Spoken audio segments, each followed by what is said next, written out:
Assalamualaikum warahmatullahi wabarakatuh. Nama saya Harmi Novianti. Di sini saya mewakili kelompok 6 untuk membahas Sustainable Development Goals nomor 14 dan 15. Bagian ekosistem laut dan daratan dari 17 tujuan SDGs. Ekosistem laut. Kita tahu ekosistem laut, kita mengetahui bahwa Indonesia merupakan negara maritim yang sebagian besar adalah wilayahnya lautan. Maka pencarian utama kita adalah sebagian itu lautan. Kita harus melestarikan dan memanfaatkannya secara berkelanjutan, yaitu sumber daya lautnya dan samudranya, untuk pembangunan yang lebih baik atau berkelanjutan di masa yang akan datang. Lebih dari 3 miliar orang menggantungkan mata pencariannya pada laut dan keanekaragaman hayati pantainya. Maka dari itu kita harus melestarikannya agar tidak punah dalam budidaya lautan. Tetapi saat ini kita memiliki bahwa 30% simpanan ikan di dunia mengalami eksploitasi berlebihan, jauh di bawah level di mana mereka bisa memproduksi hasil yang berkelanjutan. Dari Kementerian Perencanaan Pembangunan Nasional, Bappenas sendiri merealisasikan bahwa polusi laut yang mayoritasnya bersumber dari darat ini telah mencapai rata-rata 13.000, yaitu bagian sampah plastik. Kita tahu sendiri kalau misalnya kita ke pantai, di pesisir pantai itu terdapat botol-botol plastik atau snack bungkus snack plastik itu. Dari situlah SDGs menciptakan kerangka kerja yang berkelanjutan untuk mengatur dan melindungi ekosistem laut dan pantai itu sendiri. Dari masalah pencemaran itu muncullah target bahwa ke tahun 2030 di sini kita harus mencegah dan secara signifikan mengurangi semua jenis pencemaran laut itu. Dari khususnya adalah berbasis lahan, termasuk sampah laut atau polusi nutrisi. Polusi nutrisi ini bisa sebuah karbon dioksida yang berasal dari industri-industri. Melindungi laut dari 17 tujuan global tersusun dalam agenda pembangunan berkelanjutan, serta memperkuat pelindungan dan penggunaan sumber daya laut yang berkelanjutan melalui hukum internasional dengan membantu mengatasi tantangan yang dihadapi samudra. Sehingga sekarang perkembangan ekosistem internasional sendiri dikutip dalam National Eco Evolve telah tercapai 93,4 miliar triliun dari polusi atau ekosistem laut itu. Serta kita harus melindungi hayati atau budidaya ekosistem laut itu, termasuk biota-biota yang ada di laut itu. Ini ada contoh biota laut, yaitu bambu laut. Biasanya bambu laut ini ditemukan di perairan Indonesia bagian timur, yaitu di Sulawesi, Maluku, dan Papua. Kenapa? Karena bambu laut ini berperan menjaga keseimbangan ekosistem pesisir dan laut. Tahu dong, kalau misalnya pesisir aja udah kena polusi, udah nggak ada sampah-sampah, itu bagaimana laut akan terjaga gitu. Dan itu tujuan dari SDGs untuk mencegah dan melestarikan secara berkelanjutannya.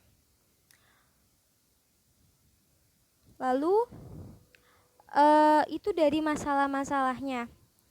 Dan kita masuk ke penangkalan ikan secara ilegal. SDGs memberikan solusi dalam penangkaran ikan secara ilegal. untuk memperkuat hukum internasional dengan membantu mengatasi tantangan yang tadi yang di samudra itu, serta melaksanakan rencana pengelolaan berbasis ilmu pengetahuan dengan memulih persediaan ikan secara layak dalam waktu paling singkat yang memungkinkan, sehingga tingkat yang dapat memproduksi hasil maksimum dan sesuai karakteristik biologisnya. Dengan meminimalisir atau mengatasi dampak pengasaman laut, termasuk dalam kerjasama ilmiah yang baik di seluruh tingkatan. Kita membuat dari penangkalan ikan itu kayak polisi atau polisi laut. Kita biasa polisi laut itu untuk menangkap nelayan-nelayan yang bandel, yang ilegal menangkap ikan-ikan di laut. Karena 10% dari wilayah pesisir dan laut konsisten dengan hukum nasional ini dan internasional dan berdasarkan informasi ilmiah itu. Dengan menghilangkan subsidi yang berkontribusi terhadap penangkalan ikan ilegal.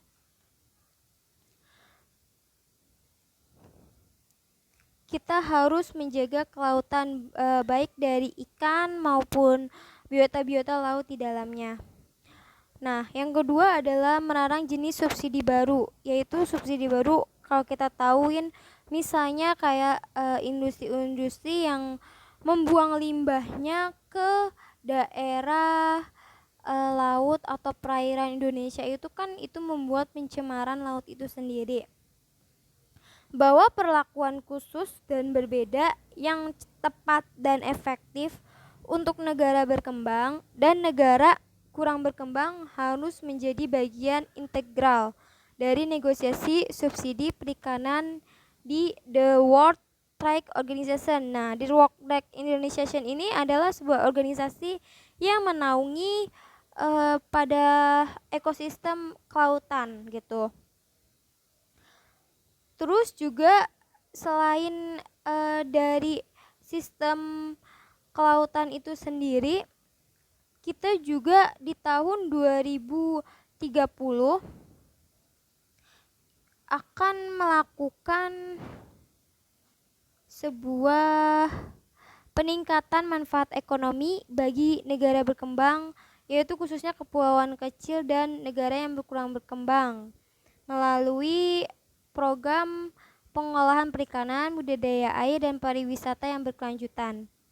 Itu contoh dari aplikasi budidaya laut itu sendiri, yaitu yang pertama adalah Efishery, yaitu di mana ini aplikasi untuk membantu memberikan tepat waktu dengan dosis pakan yang akurat tanpa harus bolak-balik ke kolam. Jadi ini aplikasinya merupakan aplikasi misalnya dalam 1 minggu kita harus memberi pakan ikan tuh berapa kali gitu dan merawatnya sehingga kayak kan harus mencuci air gitu ya, itu kita ada diatur sama aplikasi ini. Misalnya dia dijadwalin sekarang dikasih makan, ntar harus berapa lagi gitu dengan aplikasi Every ini. Serta ada juga aplikasi yang namanya Minapoli, yaitu Minapoli itu merupakan platform jaringan informasi dan bisnis perikanan. Nah, Minapoli ini juga merupakan dukungan atau perkembangan bisnis yang meningkat di produksi serta peningkatan konsumsi daya beli. Jadi untuk jual beli kayak pasar gitu, pasar tapi modenya digital, beli dengan konsumen dengan ikan-ikan yang segar dan berkualitas yang dengan baik dari pelayan dari nelayan sendiri. Nah, ada nih yang namanya program budidaya laut. Nah, dari program budidaya laut ini yaitu mengetahui dari yang udah berkembang, yaitu Fish-Log. Nah, Fish-Log ini merupakan sebuah platform dari Seaford Infoation Project, atau kita bisa lihat di sini samping kanan ada DigiFish Network, belanja udang dari rumah.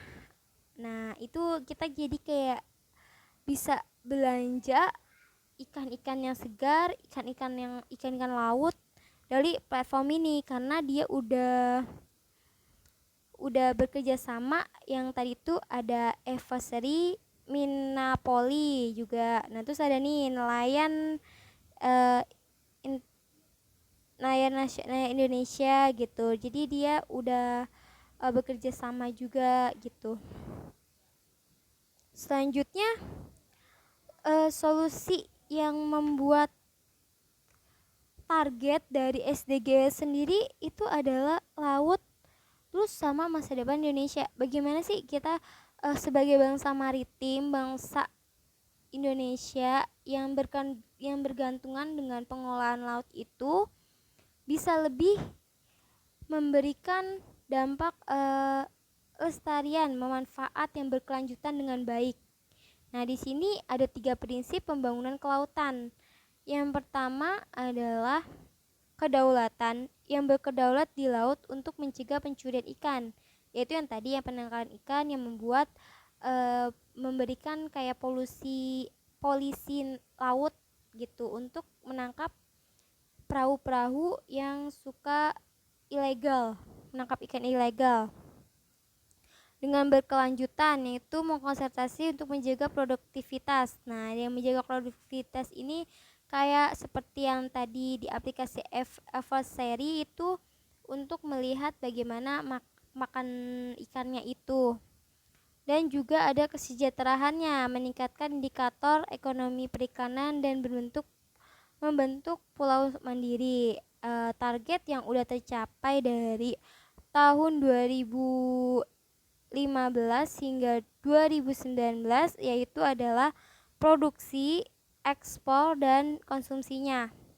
Itu udah meningkat banget dari 24,1 produksi menjadi 40 juta ton, dan ekspornya itu udah dari 5,9 US miliar dolar menjadi 9,5 US miliar dolar. Dan konsumsi dari kapital gram ini aja udah mencapai dari 40,9 hingga 54,5 kilogram. Dengan jurus yang udah Presiden berikan, mewujudkan dari poros maritim ini, yaitu membangun budaya maritim, meningkatkan diplomasi maritim, membentuk infrastruktur kelautan, mengembangkan industri berkelanjutan dan memperkuat pertahanan laut. Itu dari solusi dari pemerintah sendiri untuk bidang kelautan. Lalu kita masuk dari ekosistem daratan. Yang kita ketahui daratan itu ada pegunungan dan juga ada hutanan. Nah, ekosistem darat, kalau kita berbicara dengan kehidupan manusia, itu tergantung juga pada tanah yang sama, sehingga kita bergantung pada laut untuk bahan makanan dan mata pencarian, sedangkan tumbuhan untuk menyediakan dari 80% bahan makanan untuk manusia. Dan itu juga bergantung dari kita pada pertanian sebagai sumber terpenting perekonomian dan alat pembangunan. Dan serta hutan yang meliputi 30% permukaan bumi merupakan habitat bagi sejuta spesies dari hewan-hewan langka yang kita ketahuin, serta sumber air dan udara bersih. Tahu kan kalau hutan adalah jantung kota. Untuk melawan perubahan iklim lagi, dengan tujuan memulihkan deklarasi lahan serta menghentikan kehilangan keanekaragaman hayati. Nah, ini ada dari yang tadi perubahan iklim. Di atas itu adalah hutan. Nah, yang daratan dingin itu merupakan pegunungan. Jadi di pegunungan itu terdapat juga ada hutan serta sabana. Sabana itu kayak padang rumput gitu. Terus juga ada gurun pasir. Gurun pasir tuh kayak gimana ya? Di Indonesia tuh gurun pasir tuh ya tebing-tebing gitu yang bergurun gitu. Cuman nggak seperti kayak di Mesir atau apa gitu. Nah, kita kenapa sih adanya SDGs ini untuk ekosistem daratan? Kita harus melestarikan namanya hutan, save forest. Melindungi hutan dan ekosistem lainnya adalah satu dari 17 tujuan global yang tersusun dalam Agenda Pembangunan Berkelanjutan tahun 2030. Dan pendekatan terpadu sangat penting demi kemajuan di seluruh tujuan. Ini penting banget gitu ya. Dari 17 ini yang nomor 15 juga penting, yang mempunyai yang berkaitan dengan ekosistem laut juga. Nah, ini ada aplikasi-aplikasi yang membantu tentang di daratan. Yang pertama itu yang kita udah membahas tentang laut. Nah, di sini tentang laut. Di sini kita membahas tentang hutan. Nah, ada aplikasi pemantau hutan yang dinamakan Forest Watcher. Forest Watcher ini adalah aplikasi ponsel yang dirancang untuk pemantauan hutan secara daring yang dinamis dan sistem peringatan luring serta peninjauan lapangan dengan Global Forest Watch atau GFW. Nah, ini tuh mudah banget bisa di-download melalui Apple Store atau Google Play. Untuk mengetahui nih kita tuh mantau hutan tuh sudah sampai mana gitu perkembangan di hutan itu. Nah, kita masuklah dalam solusi-solusi hutan ini sendiri. Kenapa sih hutan ini ada gitu? Hutan ini ada dari manfaatnya sendiri tuh banyak. It come from forest produksi untuk memproduksikan. Terus juga tadi merupakan jantung kota. Terus kesehatan mulai dari jantung atau fisik sendiri, terus udara yang segar gitu ya.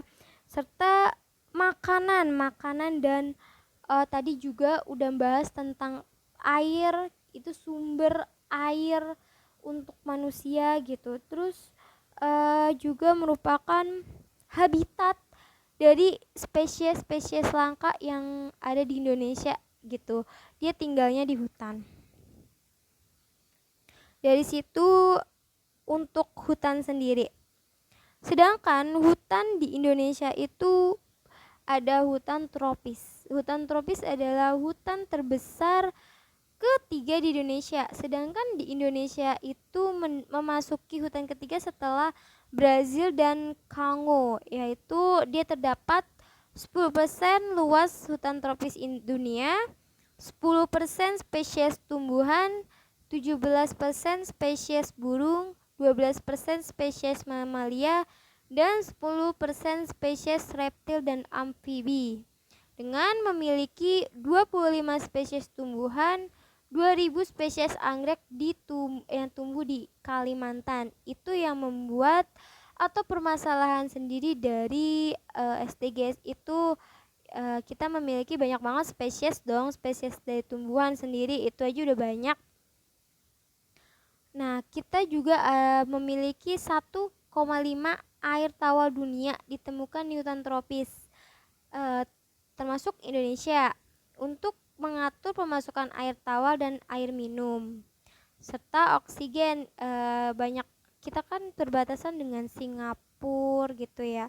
Nah, itu kalau misalnya di Indonesia sendiri ada penebangan hutan itu tuh kayak kemarin dampak asapnya aja udah sampai Singapura gitu ya. Thailand itu berdekatan dengan daerah-daerah tetangga gitu yang merupakan minim banget hutannya. Nah, dari masalah itu adanya pengguguran hutan.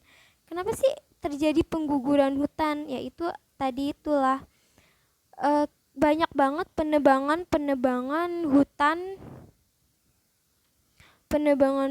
yang gak tahu asalnya tuh dari mana gitu. Nah, itu untuk mencegahnya bagaimana? Mencegahnya itu dengan cara signifikan atau mengurangi dampak dari jenis asing invasif pada ekosistem darat dan air, serta mengendalikan atau memberantas jenis asing invasif prioritas.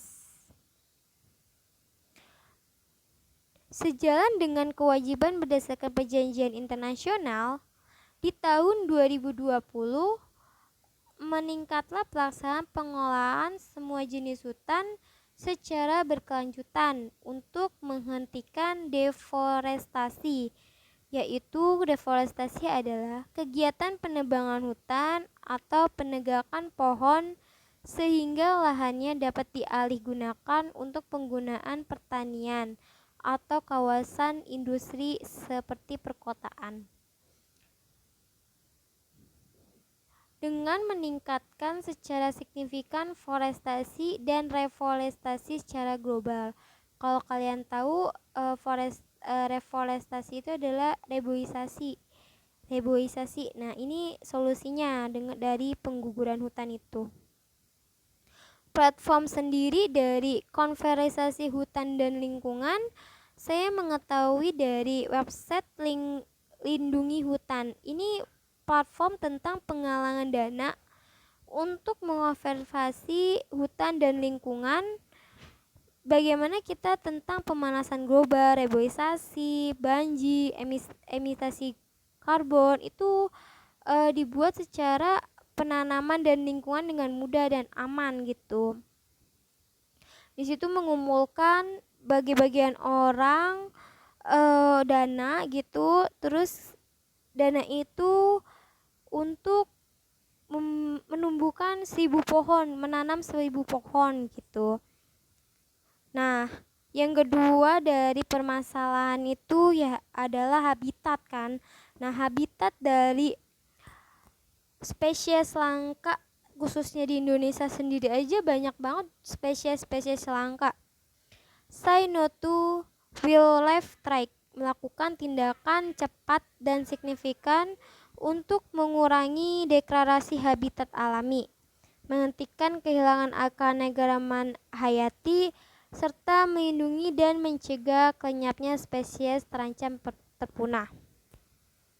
Ada nih aplikasinya, yaitu aplikasi Satwa Langka, di mana aplikasi ini liris pada tahun 2016, yaitu tepatnya 20 Juli di Indonesia sendiri. Aplikasi ini juga udah banyak banget yang unduh, yaitu sekitar 1.500 orang untuk membantu masyarakat menyelamatkan satwa langka. Nah, ini produk resmi dari ASEAN Wildlife Enforcement Network dengan dana pembantuan dari USAID. Itu nih kita ngelihat kalau terdapat kayak tinggal foto aja gitu, seperti itu kayaknya penggunaan aplikasinya. Saya juga belum paham banget. Dan yang terakhir ini ada penebangan ilegal yang udah diketahuin kalau penebangan ilegal itu kayak tadi asap-asap polusinya itu banyak banget. Di tahun 2020 ini juga gimana sih kita memperkenalkan langkah-langkah untuk mencegah masuknya secara signifikan mulai dampak dari jenis proses pembangunan. Jadi kayak misalkan banyak banget kayak sumber daya alamnya itu untuk dilestarikan gitu, dengan meningkatkan dukungan global dalam upaya memerangi pemburuan dan peradangan jenis yang dilindungi, sehingga meningkatkan kapasitas masyarakat lokal, mencegah peluangnya mata pencarian yang berkelanjutan. Dari penebangan hutan ini kita bisa memobilisasikan dan meningkatkan sumber daya keuangan serta signifikan dari semua sumber untuk melestarikan dan memanfaatkan keanekaragaman hayati dan ekosistem secara berkelanjutan. Banyak banget dari masalah-masalah sendiri, upaya dari ekosistem laut maupun daratan yang harus dilestarikan gitu. Gak cuman dengan cara yang kita ketahuin bahwa masalah-masalah itu memiliki solusi-solusi tersendiri. Ternyata ada berbagai startup yang mengembangkan atau memberikan solusi ini untuk penangkapan hewan tadi, untuk melestarikan budaya hutan juga gitu. Dari situ kita bisa belajar banyak dari mereka gitu, bahwa SDGs ini harus tercapai tujuannya agar ya bukan hanya untuk melestarikan budidaya atau ekosistem laut dan darat aja, tetapi untuk kesejahteraan masyarakat negara itu sendiri gitu. Nah, kesimpulan dari saya seperti itu, dan juga mohon maaf bila ada kekurangan dalam penjelasan serta banyak sekali yang belum bisa tercapai. Akhir kata, wassalamualaikum warahmatullahi wabarakatuh. Terima kasih.